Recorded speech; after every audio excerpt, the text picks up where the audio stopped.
Hello, and welcome back to the next episode of the Campbell County Trunk Show presented by Postmark LaFollette right here on WLAF. Tonight, we're going to kick things off with something a little bit special. Maybe you have, or maybe you haven't, but over the past few years, Postmark LaFollette has put on several plays right in the downtown old post office in LaFollette. Performed by locals and written by locals, we're excited to bring you a new debut video of a new play called Southbound, which will be coming out later this year. Right now, I'd like to turn it over to the folks putting that on and enjoy this little video. Now, Dad, you know that if we thought anything bad was going on that farm, we wouldn't let Estes... Sunshine spend as much time with Connie and Victor. It's good for her to get out in the sunshine and work on the farm. She loves the animals. She thinks the world of Connie. Well, I don't think it's good for her to be around those kind of things. Man. Calvin Coolidge, what have you got all over your face? You just had that. Annie said I could. Can we go now? It's just leftover icing from Victor's birthday cake. Here, honey. Red icing, how appropriate. It's Victor's favorite color. I'm sure it is. Oh, Hubert. Except for that bag for Sunshine, the car's loaded. So all we need is Sunshine. We gotta wait on her again? Your sister should be here soon. Boy, she sure picked it. What do you mean? Her name. She picked it good. What do you mean, boy? Make some sense. The whole world waits every day for the sun to come up. And here we sit waiting on Sunshine. She's always late. And what kind of name is that anyhow? Sunshine. Do I have to call her that? I'm sure it's just a phase. All kids go through phases. It's part of growing up. A phase. You call changing your name to Sunshine and being a communist a phase? Your sister is not a communist. She lives in a commune. Well, there's a young man with some common sense. He can put two and two together and come up with four. She does not live in a commune. Well, she wants to. That's where Connie and that communist Victor live. Calvin Coolidge Walden. Connie and Victor are not communists. They just live a little different lifestyle. Your sister thinks a lot of Connie and Victor. And And she wants to be a hippie, too. James, just because they live on a farm with other couples and dress a little differently doesn't make them hippies, and it certainly does not make them communists. Darn close though. Hubert, your language. Think about it, Nancy. Being around that farm can't be good for Sunshine. See, you even call her that. Calvin. I bet they both voted for that water buffalo, Hubert Humphrey. Calvin, James. Hubert. Calvin, honey, there were a lot of fine people that voted for Mr. Humphrey. I voted for him myself. Man. Nancy, I thought you voted for Nixon. Yay, President Nixon. Hubert Walden. When I go in that voting booth, no one can tell me how to vote, and that's one privilege that I have as an American. Nanny, are you a Democrat? So what if I am? I was raised by a couple of fine Methodist Democrats. Were they hippies too? Of course not. Calvin, honey, half the voters in the country are Democrats. Holy moly. And every Democrat is not a hippie. But every hippie's a Democrat. Good one, Dad. Oh, come on, you two. Let's go get some lemonade and leave these two to entertain each other. Let's get the kitchen cleaned up so we can come back home to a clean house. Come on, Calvin. You just won the election. You're elected to help clean the kitchen. You two comedians want to pay from the kitchen. I'll take a lemonade, please. It's nothing for me to think. You really think she voted for the water buffalo? Well, when I go in that voting booth, no one can tell me how to vote, and that's one privilege that, as an American, I have. That was a good one.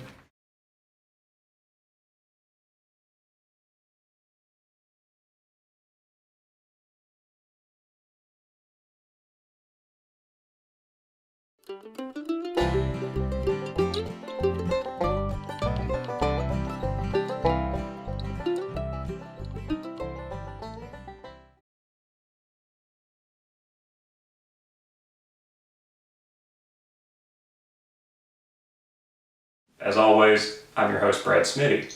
Now, over the last two episodes of the Promised Land series, we're going to continue our conversation about community and where the community is going forward with myself and local historian Greg Miller. Tonight we're going to talk a little bit about the changes in community, how people perceive it changes, both good and both bad. And then as we kind of get into the second part of tonight's interview, we're going to talk about people that come here from other areas. Now remember, in previous episodes of The Promised Land, we talked about how people have come and gone from Campbell County throughout the generations for the past 200 years. So people that are here now haven't always been, and people that'll be here in the future haven't always been. So it's always in transition. So we're going to hear Greg talk about his experiences in the county. I'm going to tell a little bit about mine and how, even though Greg and I are about 30 years apart, we're still very similar. And then, right as we transition to the second part of tonight's episode, I'm going to come back and talk to you a little bit about some of the new folks that are coming to our community. All right? And with that, here's the first part of tonight's episode.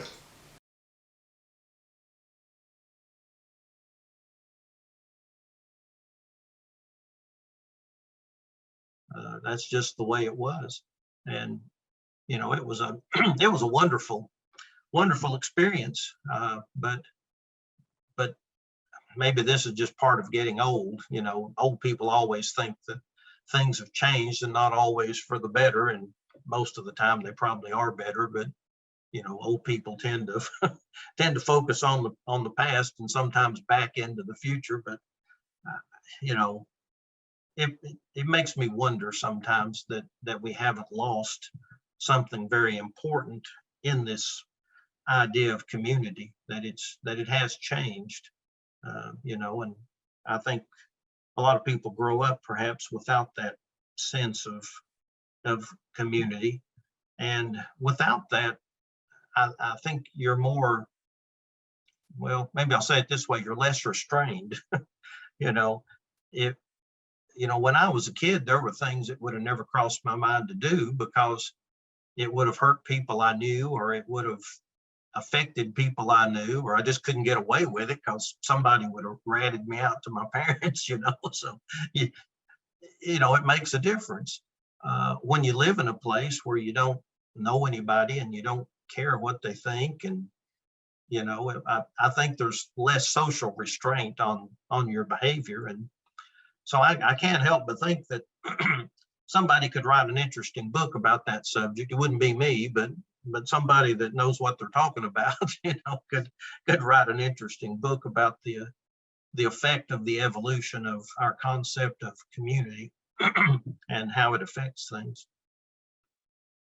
Well, and actually, Greg, that's a great point, and a big part of where the idea of this show came out of is from that Stories Yes project that you were a part of, which actually came from the Smithsonian Changes in Rural America exhibit that had came to Postmark back in late 2019, and it was talking about what is community. How has rural America changed? How has America changed? And something that fascinates me about community is exactly what you talk about, and I'll try to segue this together that makes sense for the viewers. And so I would have a quick question for you, I think that will tie it together for people. But so when you talk about growing up in this area, I won't ask you for your age, but what rough decades would that have been that you grew up? You would call it your growing up years. Right. I don't mind at all.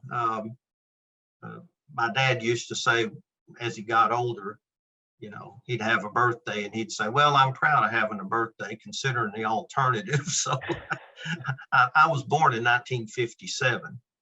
So I'm 63 now, but the time period that I most remember would have been the very end of the 1950s and the early 60s growing up.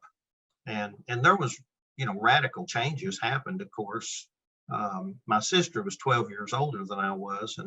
And I remember when she went to high school, they had the sock hops and senior plays and, and working on floats for homecoming was a big deal. And sometimes she would take me to these things and I'd stand around and watch. And I spent my childhood growing up looking forward to going to high school. I thought, oh, this will be the greatest thing on earth, all the sock hops and all these things. Well, by the time I started high school in the fall of 71. Well, by the time I got there, everything had changed. of course, as it does. And I, one of the first things I asked about was, do they still do the sock hops? And no, and the senior plays, they'd done away with that. And so by the time I got there, my experience in high school was in the 1970s, not the very early 60s. So, I realized at that early age, there was a cultural shift, and it happened quickly. But that's life. Life doesn't stay the same; it changes. That's true. And and as for me, I was born in 1987, so I'm 33. And Okay. this is something that I mentioned to you when I was talking about this interview, is that we're from different generations, but so similar. And even though we came from two different communities too, to share some of my story. So I grew up and I went to Wynn, growing up. Mhm. And I still kind of count that my alma mater, even though I only went there through 8th grade and graduated from Campbell County High School. But, growing up there, and it was very similar to your experience, even though it was, 30 years before, because what I remember growing up is the early 2000s and late 90s, before going to college. And so same thing though, growing up in Stinking Creek, what you did is you would get together, you'd go to Creekside Market, or you'd go to the little store called Doris's, and that was the one place you could get gas. So if you needed to get it, you went there. And I can still remember, going there, and you would get, a bologna sandwich or something like that, or a hot dog or a pizza. And that's where people congregated. Even on the weekends, that's where people would get together. They'd have breakfast, they'd have dinner, and you had a sense of community. So I still identify with Stinking Creek, even though I've been lucky. I've only lived in two communities my entire 33 years. I grew up until I was 18 in Stinking Creek, and then I've lived in Coolidge since then. So for the past 15, even though I've worked outside the community and went to UT, those are the two areas I've been. And the reason I wanted to talk with you is, as we can see, even though 30 years apart, we share a very similar story of growing up, and we both remember those kind of communal get-togethers and getting with your friends and playing sports. And today things are so different. And that kind of takes it back to what I was mentioning a few moments ago when we did the Stories Yes project. The whole point was to have like junior and senior high school students talk about how things are now. How are things in the social media age? I mean, when I grew up, Woodson's Mall was still around, so you still kind of went there with your friends. But being a Creek person, we still didn't go there. We still hung out on ATVs and in the mountains and played basketball and baseball and football. But you wonder now, are things like with so much is done through social media. Homeschooling is so much more prevalent.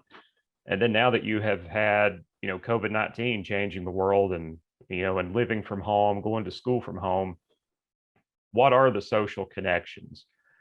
So many people in homes now, many more parents work. We know there's more grandparents and different things taking care of kids. And so that's why with the Stories Yes, we wanted to hear, what kids today are saying. And really something that I'm really fascinated in, and like you brought up, is the topic of community. What creates community?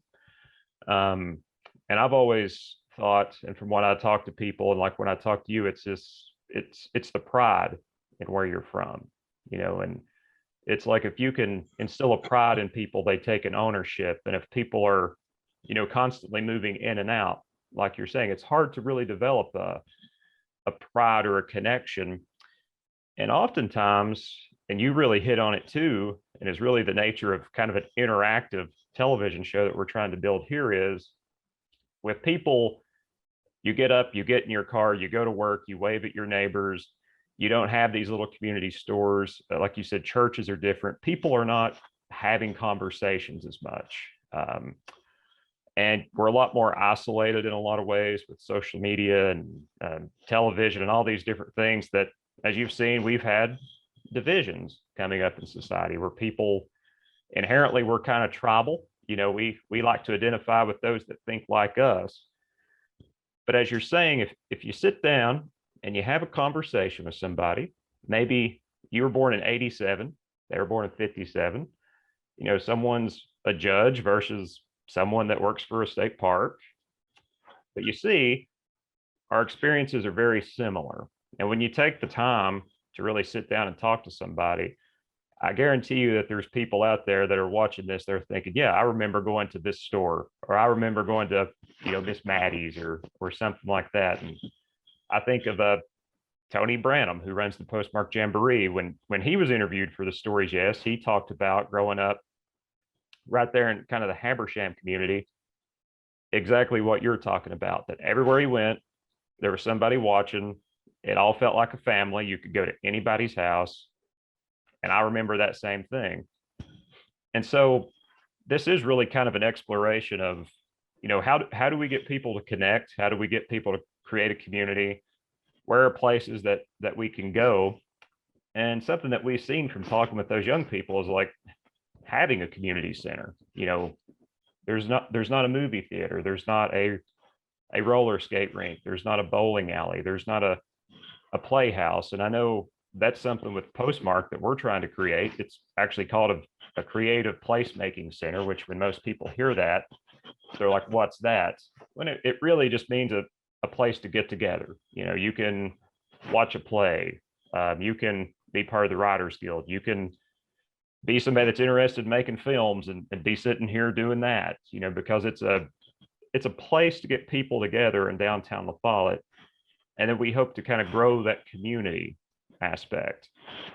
And so this is why I wanted to talk to you, because I thought it would be the perfect way to kind of end this series, because that's really the heart of what I'm trying to get at is conversation, realizing people aren't so different, that like you said, in the Civil War era, Fincastle was a major community in the county, and LaFollette didn't exist.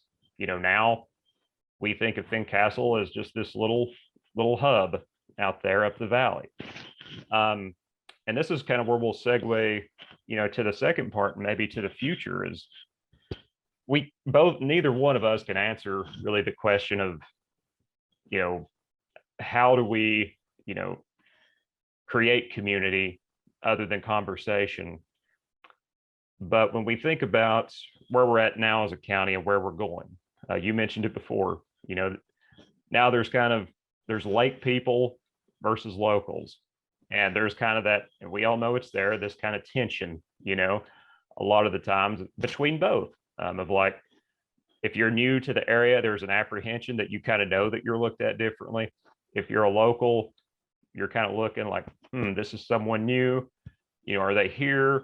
Are they here to take advantage? Because we still, being from the South, there's the carpetbagger mentality. And what is a carpetbagger mentality? Well, last week, Greg told us about how at one time, during the Civil War era, how Fincastle was the major community in Campbell County. Now, we think of Fincastle as a small community, a bit of an outlier outside of LaFollette, Jacksboro, Caravel, and Jellicoe, which are the major communities.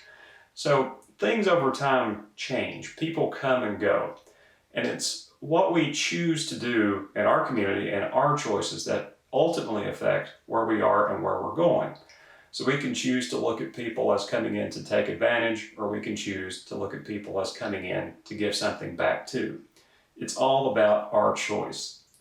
And that's something that Greg and I are going to talk about in the second part of tonight's interview, where we see the area going, where Greg sees it going, where I see it going, and the hope that we have in that choice that we get to determine as the people of Campbell County what it is and who we are in the years that come. So with that, I'm going to turn it back over to Greg and I's conversation, and then we'll talk to you a little bit before tonight's close of the episode. Often the first people that will be there will be people that have come from the lake communities. And we got to remember too, that a lot of those folks too, there's a lot of power and choice. They've chosen to be here because they recognize it's such a beautiful area. And not to say that there's not issues on both sides, of course, of, respecting the area and the culture, but I have seen this deep respect, for the area and the culture And I see it from the locals as well. And the point that I'm building to once again is that when you meet these people that are different from you, and maybe you have suspicions of, and you get to contact with them, you get to talk with them, I've realized there's the same passions there, right? Maybe they didn't grow up here and go to Doris's and get a bologna sandwich. Maybe they, came here and go to, uh, Shanghai Marina or something like that. And it's different for them, but they get this connection and they want to give back. And that's our question going forward is, in this age of social media, technology, like you pointed out, what are the ways that we connect with people and create a sense of community and kind of bring people together towards a common goal? And I would wager to think that for most people, we just want to provide for ourselves, our family, our friends, give the next generation a better chance, and continue to build our community. And one of the things that we have here, and we've tried to focus on this show too, is the land and the people. That's kind of the tagline for the Promised Land, is the land and the people. What does the land mean? That's why we focused on coal mining, why people came here originally, just because of the beauty of the land, and why people are still coming here because of the beauty of the land. And many of us that stay here say we stay here because we love it. It's the mountains, it's the lakes, it's just beautiful. And then the people, you'll talk to people that are from here or from outside of here, and they'll say it's just some of the nicest people you'll meet. They'll open the door for you. I can remember going to college, even though it was UT, and you would open the door for somebody and they'd look at you kind of like, wait, what? And I would explain, it's just kind of subconscious to me. I grew up doing it. And we still do that here. And that's why people come here that are not from here and stay. And that's why people that are here stay. I know this is a lot of words that kind of drive at a point of where we're going. But, we know as we move forward in this community that we have a lot of opportunities, in sustainable tourism, which is, respecting what's here and, not exploiting it, but I'm really giving people opportunities to grow, to create businesses. There's a lot of businesses that, that could exist here in recreation and other things to keep locals and other people employed. And that's something we hope to focus on in the future. But really, as we kind of end this series and we kind of end the conversation, as we go into those next parts and go back to talking to the young people and see where they're going, for two mid-30s, mid-60s folks who, one more thing I would say is, to your point too, I used to think, living here, being younger, I would say that nothing here would ever change. And now, in about the last 5 years, I look and I say, suddenly everything has changed. Stinking Creek, the community I grew up in, it's totally different than what I remember, with the, Ride Royal Blue, so many different people coming in.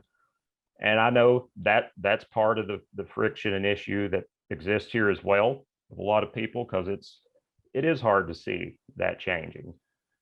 But there's also a part in accepting in that it also is providing an economic opportunity for people. So it's a juxtaposition. There's a lot of big questions that we have to answer in Campbell County. But the point is, sometimes having big questions is not necessarily a negative, because it means that you have the potential for an answer, And I'm really excited as a local of what the county is going to become. I think you see with, whether you see it as a good or a bad thing, increasing land prices and different things, it's a desirable area. There's a reason to be here. There's so many things to do. And it's really at this point, how do we bring it all together, from an economic and community standpoint, to really move forward as one. And that's where I think, in the community, different community organizations will play a large role in that. Politicians will play a large role in that. Business leaders, will play a large role in that, because it's identifying that we have these two segments that we need to bring together. And that's where I'll kind of turn it back to you, Greg, and we'll have our conversation kind of end on this, and it's another free form question.